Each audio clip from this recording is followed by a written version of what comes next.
Now, we've talked about the fact that GrandCare records the vital readings from our Bluetooth health devices and records them so that caregivers might be notified if they're out of range or if they haven't been taken or if they have been taken, and that they can also log into the care portal and get into the care menu and look at the graphs and charts of all those health readings.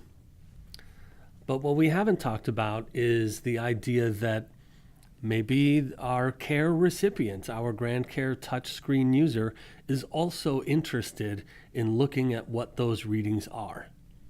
And that's not for everybody. For some, they may not want to see those things on their touchscreen, but in the spirit of empowering patients to take ownership of their own well-being, we thought it was a good option to have the ability to put those wellness readings right on the touchscreen for them to see.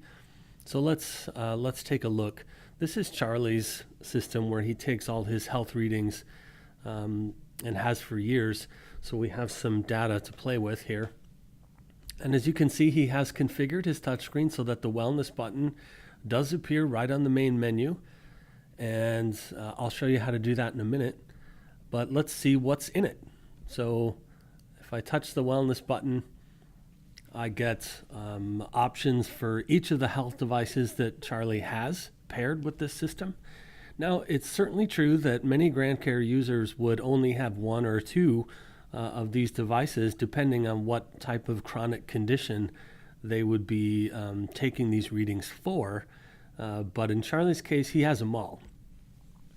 And that's why they all appear here.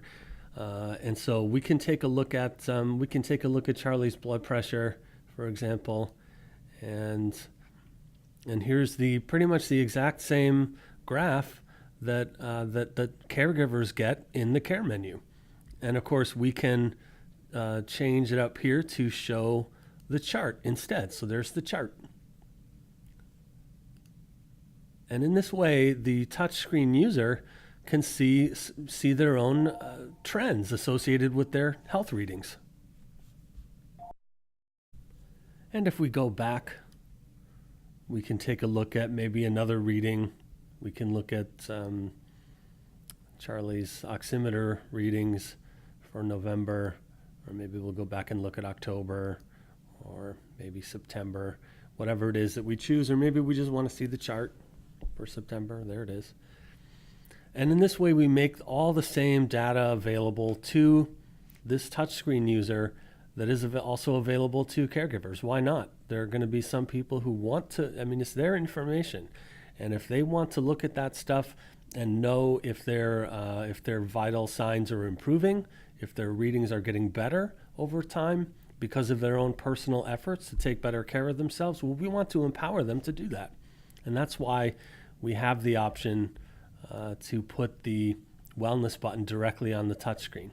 But how do you do it? Let's talk about that quick. So here we are logged into our care portal, and we're going to need to get into the care menu. And we have to go to the touchscreen button. And there's lots of options here, but what I want to do is go here to the touchscreen parameters so I can get at these options. More about all this later, but what we really want to do is go to Manage Apps, and here's the Wellness button. It is checked to be on the main menu, and it is prioritized as number 1, and that's why it's the very first button on the main menu, going right to left, top to bottom. So as long as you have included this button in your touchscreen setup, it will appear on the touchscreen.